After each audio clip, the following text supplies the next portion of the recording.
ప్రైజులా దేవుడికి స్తోత్రం. హల్లెలూయా. ప్రియమైన సహోదరి సహోదరులారా, దేవుడి కృప మీకు అందరికీ తోడిని కాక. యేసుక్రీస్తు ప్రేమ సహవాసంతో మీరు ఉంటూ ఆత్మీయ కొనసాగిస్తారని విశ్వాసిస్తూ అనిదములు ప్రార్థిస్తున్నాం. ఏ ప్రాంతంలో ఏ దేశంలో ఎక్కడున్నా నా ప్రభు పక్షముగా ఆశీస్సులు ఎప్పుడు ఉండాలని మనస్ఫూర్తిగా మనసారా కూడా మీకు కృతజ్ఞతలు తెలుస్తూ దేవుడు ఆశీస్సులు ఉండాలని వందన తెలియజేస్తాను. చిన్న ప్రార్థన చేసుకుని వాక్యమే వెళ్తామండి. పరిశుద్ధమైన ప్రేమగల తండ్రి, కృపగల దేవానికి స్తోత్రాలు. నాయన, ఈ వాక్యముతో మాతో మాట్లాడండి. సహోదరులందరూ దీవించి ఆశ్రయించండి. నీ ఆత్మీయుల ప్రభ ఎలా ఉండాలో నేను నడుచుకోవాలో ప్రతి ఒక్కరి ప్రభ నీ ధైర్యం, నీ సపోర్టు, నీ సహాయం, నీ ఆస్తులు కుటుంబంత క్షేమంగా దీవించమని క్రీస్తు యేసు పరిశుద్ధ ఆత్మబేట వేడుకున్నా బ్రహ్మ తండ్రి, ఆమె. ప్రజలండి, అందరికి వందనాలు. మరి ఇందులోనూ కొన్ని ప్రాముఖ్యంగా కొన్ని చెప్పాలని ఆశపడుతున్నాను. అంశం ఆత్మీయులు నిజముగా ఎలా ఉండాలి, మన దేవుణ్ణి ఆత్మీయులుగా ఆత్మ ఎలా ఉండాలి, ఆత్మీయులుగా నిజముగా ఎలా ఉండాలి, కొన్ని సత్యాలు మీకు ఇవ్వాలని. ఆనాడు దావీదు భక్తుడు ప్రభు పక్షం మాట్లాడు, నువ్వు ధైర్యం ఉండు, మరి నీ తండ్రి స్థానంలో మరి నువ్వు ఉన్నా కాదా, ధైర్యం ఉండు అని ఉంది. ఇక్కడ 2 సమూయేలు 9:7 వెళ్తే చూడండి. అందుకు దావీదు, నువ్వు భయపడద్దు, నీ తండ్రి అయిన యోనాతాను నిమిత్తం నిజముగా నేను నీకు ఉపకారము చూసి నీ పిరుతులకు పౌలు భూమి అంతయు నీకు మరలా ఇప్పించదను. అంటే ఉపకారం చేస్తాడు దేవుడు, చేశాడు, ఉపకారం చేశాడు. ఆనాడు మరి తండ్రి యోనాతానులకు నిమిత్తం ప్రకారముగా నిజముగానే ఈయన ఉపకారం చేయాలి. దావీదు భక్తుడు మహారాజుడు చేయాలని చేశాడు. చేసి అక్కడ ఉన్న సమస్య, పెద్ద సమస్య ఏంటి దావీదుకి? ఒక గొర్రె ఎడార్లు పడిపోతే సింహం వచ్చి తినేయాలని వచ్చింది. దాన్ని సింహం చంపేశాడు. వెలుగుబంటి కూడా వచ్చింది. వెలుగుబంటి చంపి ఎదిరించి పోరాడాడు. అప్పుడు తన గొర్రెని కాపాడితే ప్రభు అన్నాడు, చూశాడు, ఆహా, నా గొర్రెని ఇంతగా ప్రాణాన్ని తెగించవే, నేను ఎంత వెచ్చిగా నేను చెయ్యాలి, నేను ఉపకారం చెయ్యాలని ఉపకారం చేశాడు. ఏమిటారా, దావీదుకి మహారాజుకి ఉపకారం చేశాడు. ఈ రోజులను మనకు ఉపకారం కావాలి.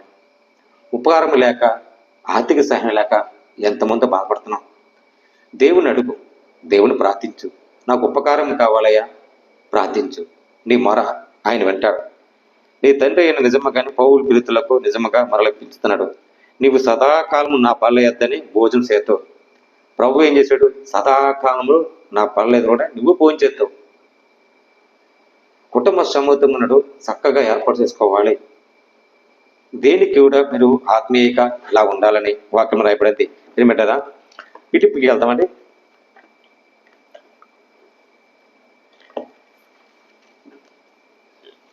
పిలుపు 2:20. నేను మిగులు అభిషేకించును, నిరీక్షిస్తున్నాను.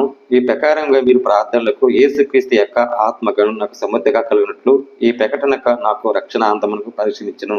నేను ఎదుగుతును. నా మట్టుకై నువ్వు బతుకుతావు. క్రీస్తే సావైన లాభమైన ఆయన శరీరముకు నేను జీవించుడే నాకున్న పనికి ఫల సాధనమై ఎదలా నేనేమో కోరుకుందును అది నాకు తోచను. నువ్వేమనుకుంటున్నావు? దేవుని మట్టికి నువ్వు త్యాగం చేయాలనుకున్నావా? చెయ్యి. దేవుని మట్టికి నువ్వు చేయాలనుకున్నావా? చెయ్యి. ఇక్కడ పిలుపులో ఉన్న క్రీస్తు యేసందరికి అక్కడ అందరూ అధ్యక్షులు పరిశుద్ధులయ్యారు. పరిశుద్ధి క్రీస్తు యేసక పౌలుతో మరి తిమ్మోతికి కూడా కొడుకు శుభములను చెప్పి అక్కడ కొన్ని వ్రాయబడింది. ప్రియమిత్రులారా, మనం కలిగి ఉండి నెరవేర్చే మనం పరిశుద్ధుల కొరకు కనిపెట్టాలి, ఆత్మీయులుగా కొరకు కనిపెట్టాలి. ఇలా నడుచుకోవాలని నీ హృదయము పరిశీలించుకో, నీ హృదయముకు ధ్యానించుకో, నీ హృదయముకు నడుపు. అప్పుడు దేవుడి పక్షముగా ఈ ఆశలు ఉంటాయని ఈ లేఖంలో రాయబడింది. ప్రియమైన సహోదరి సోదరులారా, మరి అదే విషయములను పిలిపి 4 వెళ్దామండి. 4:3.